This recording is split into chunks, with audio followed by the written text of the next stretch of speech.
Philosophers talk to our times towards the theory of common notions, part 3.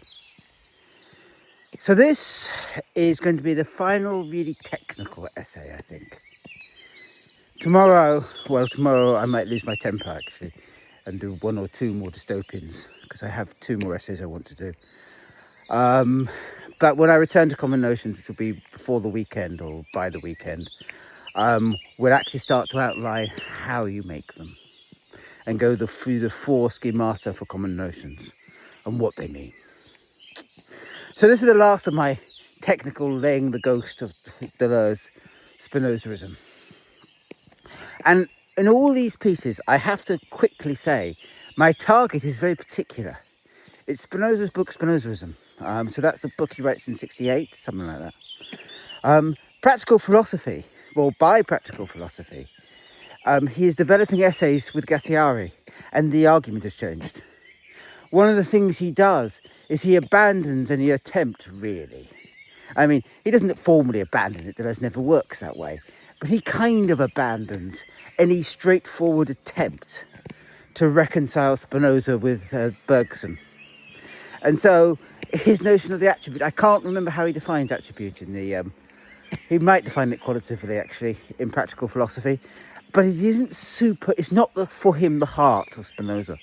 What becomes the heart of Spinoza is Proposition 4, Book 4. So that's the one, God or Nature.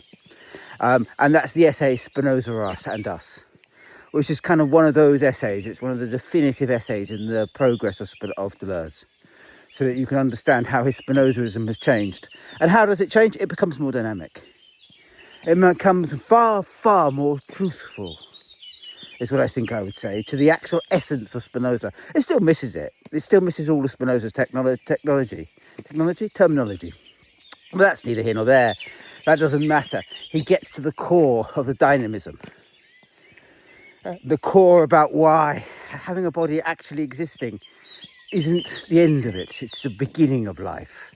And it's the beginning of what it means to be part of God's eternity. So that Spinoza, he frees Spinoza at last for any suspicion of souls, any suspicion of a unified monad with a single essence, goes by practical philosophy, and therefore I'm much happier with it. I still, as I say, have my own problems. I wouldn't do it that way, but then that's fine. I'm allowed to do that, and he's allowed to do that. So what's wrong with expressionism and attributes, and how does it block the path to common notions? Because I think it does, to really understanding them. Or why does it mean? I started these 3 essays when it suddenly shocked me, because I was rethinking about Bergson, and I realised that Bergson uses the same example for the Elaine Fatale as Deleuze uses for common notions. Something. And that kind of really pushed me over the edge, I think. It's certainly stopped me thinking about dystopians. Right, so what are we going to do today? Attributes. And you can say, well, haven't you said everything there is to say about attributes? Yes, probably. But I want to say it one last time in one slightly different way. And another caveat I ought to do before I launch. These are arguments I made a long time ago in a book I never published. And I never published it. I never really pushed it, because there's always a little bit of me when I'm doing Deleuze scholarship, where I'm going to be honest, where I watch over my back. I think, have I just not understood the concept of sense properly? Have I not just understood the concept of difference properly? I hate breaking with Deleuze because of that. And often that is the way. Often with Deleuze, you just haven't understood the concept properly. He's even more textured, I suppose, I would say, than Spinoza, or at least as textured as Spinoza. And so grasping every nuance of his meaning is a lifetime's job. And I abandoned that lifetime. And that meant that I wasn't really comfortable with hugely critiquing his position anymore. I just prefer to develop my own. But it still needs to be done. It needs to be done because it clears the way to understanding what attributes are. And without a real good understanding of attributes, you'll never get the point of common notions. I think that's right. I think that's fair enough. I think so. Okay, let's just launch. So, attributes. 2 days ago, I gave you my account of what an attribute probably was. An attribute, you see, Spinoza is terribly ambivalent about. No, he's not ambivalent, he refuses to be ambivalent. But he renders the rest of us ambivalent. In definition 4, proposition book 1, he says famously, an attribute is how the intellect perceives the essence of substance. But by the, about proposition 21, it might be A19, I think it's 19 to 21. He's tying God's eternity and God's essence to the ability of the attributes. And so you're going, well, attributes, are they passive or are they not? Perception in Spinoza is a thoroughly passive affair. So what the fudge is happening? And then, of course, famously, if you're a Leibnizian, he appears to break the meaning of parallelism, which I have to point out to you, just in case you don't know, is not a phrase Spinoza, I think, uses once. Parallelism is Leibniz's phrase for Spinoza. Let that sink in for a moment. Spinoza doesn't believe in parallelism. Let's be absolutely clear about that. And I hope within the next 5 minutes to have convinced some of you of that case. And therefore he doesn't feel the problem to break it, because he clearly doesn't. When he's challenged directly on parallelism, he simply ignores the problem. I said to it 2 days ago, what do you do about that? How do you understand the fact that he doesn't understand it as a problem? Well, the very first thing you do is you say, well, he doesn't believe in parallelism then. Leibniz believes in parallelism. And that's the person who has dominated the way we understand Spinoza and the parallelism problem. What does Spinoza believe in? Well, Spinoza believes in this. He believes in an absolute middle that is always caught up making more of itself. It can't be anything other. It is the world understood not as things, but in the catching up. It is the catching up. It's the way an ecosystem is all caught together. That's why he uses the phrase God or nature. So that one bit of it doesn't exist without the other bit. That's God. But that's also life. Life is just simply being caught up in everything else. Life doesn't exist in bodies or in souls or in things or in time even, but rather in the catching up. Everything else is generated through that being in the absolute middle. An attribute, oh, it's one of those mornings. An attribute then matters because it is the thing that creates from the absolute middle, which isn't unified. There is no necessary unity within God. Or there is a kind of a unity because he's always in the middle of himself. So any way that he is engaged, God is also there. But God understood as substance isn't of itself unified because it is always in its own middle. It is unified in the attribute. The attribute is expressing that middle as always having more, always changing, always evolving, always being different. Now, I think I said that yesterday, day before actually. Okay, and so the unity of substance, what makes it God or nature, the fact that we live in one universe rather than in the middle of myriad universes, is given through the attribute. But the driving force, I suppose if I wanted to be Deleuzean, I would say the force that makes the difference is the substance. And the continuity that contains the difference, that will split qualitatively. Well, it's not qualitatively. If I use Deleuze's terms, would split qualitatively, is the attribute. All right? So the attribute is the unity of the substance, and the substance is the difference of the attribute. All the causality, all the things that actually matter, are caught up in God as he understood as substance, as he has understood, therefore, as catching himself up within the middle. Okay, that's what drives it forwards. So the important things, as I mentioned the other day, the chain of causality, for instance, all the important things that drive reality pertain only to substance, apart from its unity, which is given in the attribute. And the attribute could give that unity in myriad different ways. There's no particular reason why it has to give it in lots in one way. It could give it in many. But if you and I existed in a different attribute, would we see each other? Well, different attributes don't relate to each other, as Spinoza says. Different substances don't relate to each other. He doesn't say different attributes, sorry. But the answer with that one is, I doubt we'd notice much, because I would just see you in terms of how I was expressing you. Yeah, I think we wouldn't notice much. I think that's probably fair, because I think the question doesn't really exist in Spinoza. So that if you existed in a different attribute to me, I would still see you and relate to you perfectly like I do. There would be no difference. And you would understand me in the middle of your attribute, and we're caught up in the middle of the same substance. So we're in the middle of the same causal chain. Indeed, there would be an argument for saying, although it isn't true within Spinoza, that we are in different attributes. We have different minds. Perhaps they are different attributes. Now, they're not in Spinoza. But it wouldn't affect the argument of the way attributes work. Okay? So attributes are the unity of substance. That unity could be unified in myriad different ways, but it isn't what is driving the essence of substance. That is the being the caught in the middle of. So he has these two beats. Most of the time he ignores the difference, to be honest with you, which is why you can do thoroughly decent interpretations of Spinoza and not get the point of it, attributes. Because it took me, oh God, about 3 years and a lot of brain bleeding to get to that formula.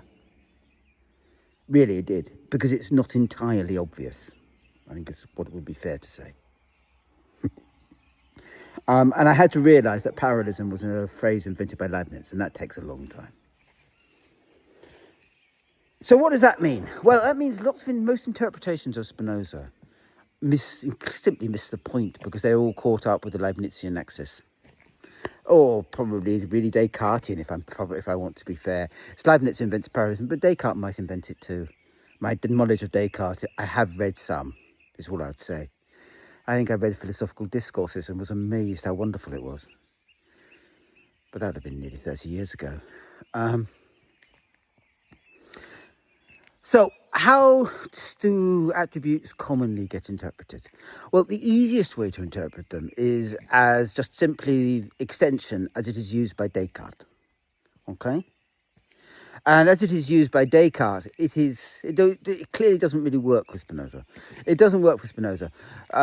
So Descartes really understands extension like it was a great big floating tank with different motions going in different speeds within that floating tank. Okay, that's why he thinks a body is inanimate. It's a machine, a perfect machine. And the soul is what animates the machine. Now, Spinoza explicitly breaks with that. He explicitly does. I mean, that is the interpretation, and therefore he cannot be just saying an attribute is the same as the Descartesian substance. How does he explicitly break from it? Oh, that's the definition. That's the definition of essence. Essence is something that actually exists. And therefore, the actual existence of the thing adds something to the thing. A machine, its existence, yes, it does stuff, but its existence doesn't really add something to it. For Spinoza, the actual existence of the thing changes its relationship defines its own essence. Okay, now this leads Deleuze to counter and say, well, then that means that as things actually exist, modes are separate from the attribute. They're distinct from the attribute. And that allows him to clear his path to claim that attributes are qualitative. They're like Deleuze, they're like from Bergsonian qualities. And what matters really are modes, which are intensive quantities within that overall quality, which is the argument he makes in Difference and Repetition. Okay, and so he makes in Expressionism an argument where he explicitly says a mode, insofar as it is actually exists, is distinct from the attribute. I think it's the attribute and not the substance. Long time, but I think it's the attribute. Okay, which when you read it for the first time and then you go and look at the phrase actual existence in Spinoza, it goes, oh, because he gets the shock value of actually of noticing and problematizing something that is clearly of vital importance to Spinoza. The actual existence of a thing clearly defines it as separate from something. But it doesn't define it as separate from the attribute. It just defines it as separate from all the other things it could be. And all the other things it could be doesn't make the attribute, which is what Deleuze's argument has to be. Because the attribute clearly in Spinoza is living, is organic, it's moving, it's changing. as in my formula, it is the genuine being in the middle. So as you actually exist, you're actually partaking in the attribute, in that your existence is given. As you actually exist, your essence is caught up within the world, caught up as part of the changes of the world. And actually, as you actually exist, you have your idea of your body actually existing has its own temporality. The formula I have used in these pieces is it is contained within itself. So that the idea of the thing is contained within the thing. It's contained within the thing actually existing. So that means our essence is included in our existence as we actually exist. Our essence is included in a single idea as we actually exist, I think is what I would say. The normal run of things is that most ideas are in other things, but the idea of something actually existing, us, is caught within itself. Okay? And because it's caught within itself, that is what makes it exist and directly share within the attributes, the attribute of extension and the attribute of thought, because that is the property of the attributes. That the idea of the idea of the thing actually existing and and the essence of the thing are given in the same moment, as the essence of substance, the being caught up in the middle, is expressed directly through the continuity of the perception of attribute, which always sees something else happening, always something else happening, always something else bubbling up. That's Spinoza's argument. Okay, so Deleuze pulls that off to make it an argument about quality, which just doesn't work. It simply doesn't work. Could you understand the attribute? Just going through other ways you could understand it. So why does the Deleuze doesn't work? Well, it doesn't work because, ironically, Spinoza, properly understood, is much closer to Deleuze's position than Deleuze thinks he is. I mean, that's for me the irony of all of this. That's why the essay Spinoza and Us is such a better essay, because he's actually getting back to something. He's not bothering trying to pull Spinoza where he doesn't want to go. He's just letting him go there, and he's trusting him more. I think Gattiari says that to him. I've got a memory that's in there's a set of letters called the Anti-Oedipus Papers, and Gattiari is asking him questions that directly lead to that. Okay, I've got a feeling. Check it yourself. I don't know, but I've got a feeling that's the entrance to that. The irony is, for me, that Spinoza, yes, modes never leave attributes, but attributes are such that when a mode exists and actually exists, it is always making difference. It's always caught up in the difference, and that difference is the difference that drives the attribute. That is what the attribute is. That's just what it is, but understood in a mode of itself as it actually exists. You might argue almost that if it doesn't exist, that the mode isn't part of the attribute, but it's part of the middle, it's part of the overall potentiality. And what makes a mode exist is the being in the middle, which it never has as it is an object. Let me explain that clearly. It probably has gone a bit piffly. What I mean by that is, as you are a single thing, a unity, that's not existence in Spinoza. That's just having a body, and you don't have an idea of that. You actually have an idea as you are in the attribute, as you are caught up in stuff, and that is your essence. Within Deleuze, you get the impression that essence is like dead souls in heaven. There's none of that happens in Spinoza. He doesn't believe that. Okay. So how do you understand extension? Is space-time a good theory? Well, space-time would be a very good way of understanding extension, except that within Spinoza, space-time is generated by the modes. It's kind of generated by the modes within the attribute. It's not the modes, that would be different from repetition, but it's the modes as they are expressing part of the attribute. So that time and space are very dynamic, and they're actually being locally created and automatically hooked up through the logic of that local creation, something like that. So the answer to that is, I often do use space-time as a shorthand to understand extension, because it catches something about actually existing. You have to exist within time. But it is a dynamic version of space-time, where what is actually happening and locally is always being pulled this way and pulled that way, which probably is quite a good definition of it. Right, so this is the last of these very long, very technical pieces. Tomorrow, but it might be Saturday, or might even be the beginning of next week when my nephew goes, I'll start to actually outline the theory of common notions. All right, sorry for trying on your patience one last time.